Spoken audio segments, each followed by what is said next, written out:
Martin Popoff here from the Contrarians, back with a birthday party bash thing. Okay, so April 9th, I'm doing this little spiel. This is I've seen sources for this being the birthday, the release date back in 1978 of Rainbow's Long Live Rock and Roll. But I also see April 14th, which actually in my buddy Jerry Bloom's book. He's also my publisher of many of my Weimar books.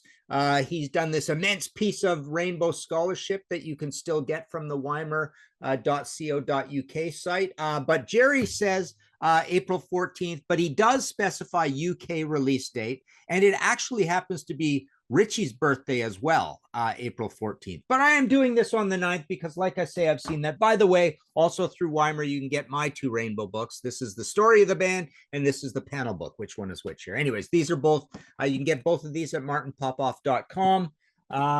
Okay, so Rainbow Long Live Rock and Roll. I just wanted to do a show kind of celebrating this record, giving it a little birthday bash. So here you go. Rainbow's Long Live Rock and Roll. There's my Ronnie on there. In the weird black sticker. I love this album cover. I think it's an amazing album cover. It makes it look like a classical album. I love the back cover too. The way the text is all laid out on here down the one side, it looks really cool and stately. And of course, also with Long Live Rock and Roll, you get the famous live shot on the inside, which is from a Rush concert, not a Rainbow concert. Big waste of a gatefold as far as I'm concerned. I think it's stupid. Anyways, so Long Live Rock and Roll. This is the third Rainbow album, and it is the third and final album with Ronnie James Dio. And it's produced by Martin Birch. Let's talk about the production for a second. Rainbow Rising had a kind of bright, visceral, mid-rangey, flappy bottom end to it. I did a History in 5 Songs with Martin Popoff podcast episode where I posited that that's actually the birth of the Mac sound. I mean, that was recorded at Musicland, and Mac is thanked in there, so he probably had some engineering role on that album. But I think Cozy Powell there on that album, you do get the birth of the Mac sound. But this one doesn't have any Mac sound to it. I think it's kind of slightly inferior production-wise, and I don't even think Rising had that great production to it. This is also very mid-rangey and kind of blocky and immediate. Again, visceral. It really sounds like an urgent rocking rock and roll album. And of course, the big difference versus Rising is Rising only had 6 songs on it. And how many do we have here? So we've got 8 songs on here, right? So 4 on each side. So yeah, I just wanted to go through the album. We all love this album. It is a great Rainbow album. Like I say, sadly, the last for Ronnie. Then Ronnie would take 1979 off, and he would emerge again on Black Sabbath's Heaven and Hell. Yeah, love the inner sleeve as well. The inner sleeve was just like nice, large, easy to read, no nonsense, just all the lyrics to all the songs.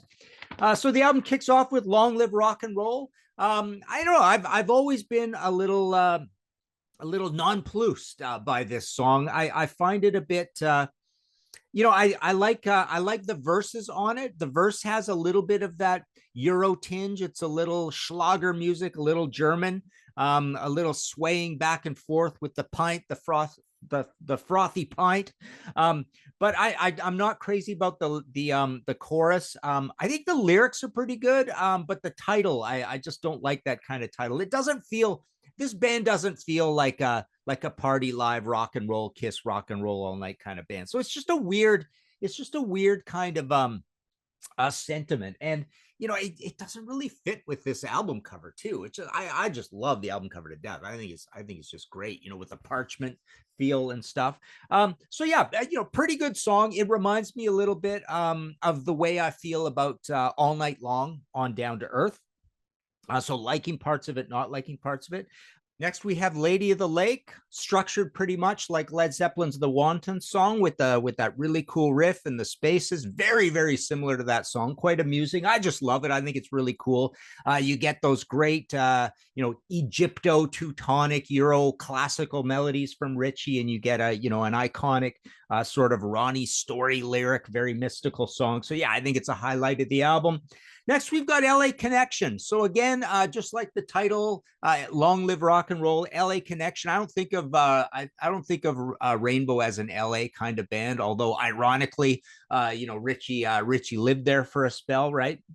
And this song is kind of like a funky bit of Run to the Wolf sort of feel to it. It's a little sloggy. It's a little commercial. The chorus is quite melodic. It sounds like something that they were writing to hopefully be a little bit of a hit, be a little more accessible. Side one closes with Gates of Babylon, which is absolutely this album's epic. It's this album's Stargazer. It's not quite as long, but it's got great parts to it. It's got kind of a vibe like Led Zeppelin Kashmir. It's spooky, very, very Egypto sounding, of course, with a title like Gates of Babylon. Incredible parts, great groove from Cozy Powell. I think Cozy's drumming is really cool on this song. Lots of vaulted, epic, sort of regal classical tones to this. Curious hearing this at the end of side one. I think what I would have liked to have heard it at the front of side two or at the end of side two, i.e. at the end of the entire album.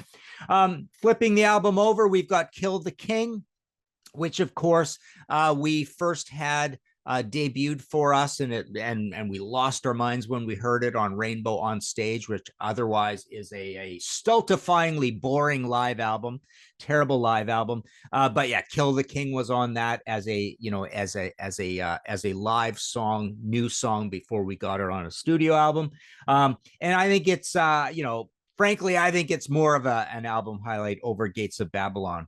I really love the sort of speed metal vibe to this. There's some double bass drum stuff going on. Megadeth covered this song later on, I believe, right? And it's just an absolute corker.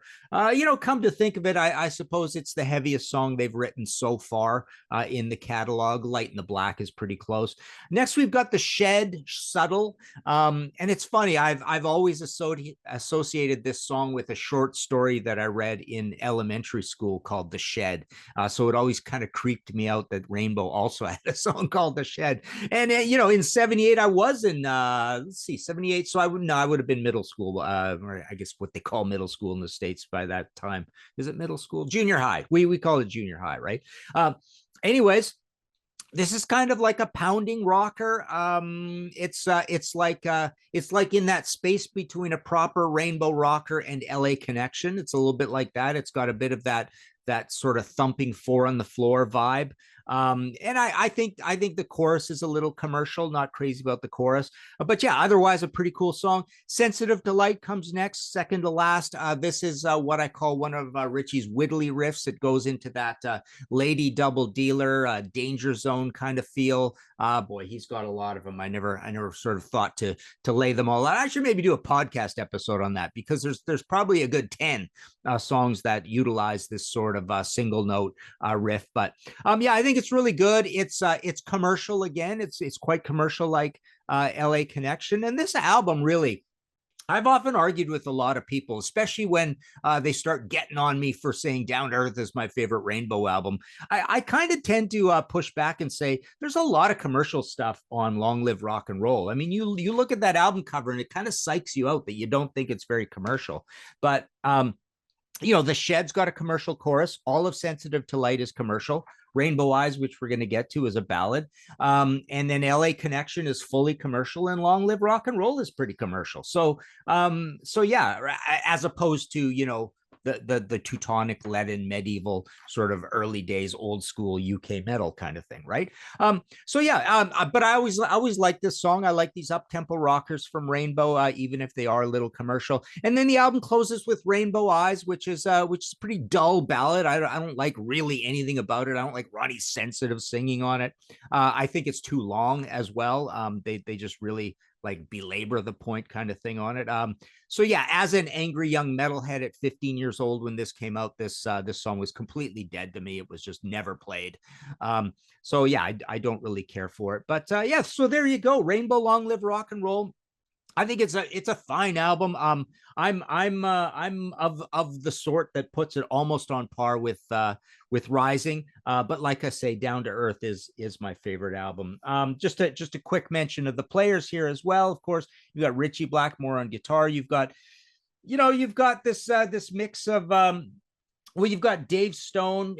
Dave Stone's coming in. He's a Canadian. Remember, famously, he was also on a Max Webster album later.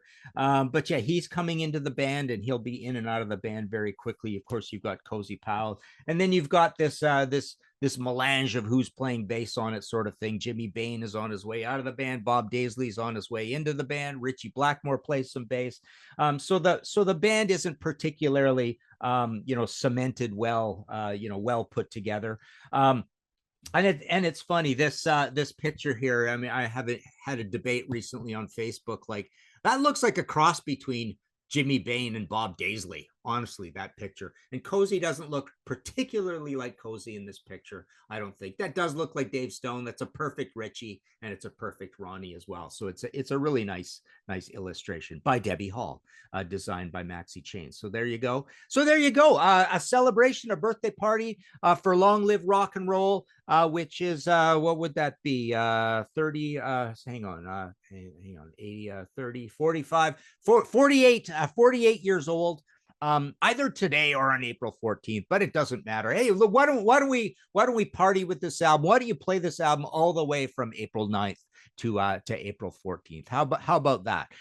So there you go. And on the 14th, you can definitely go and celebrate Ritchie Blackmore's actual birthday, just to close out the multi-day party. There you go. Rainbow, long live rock and roll.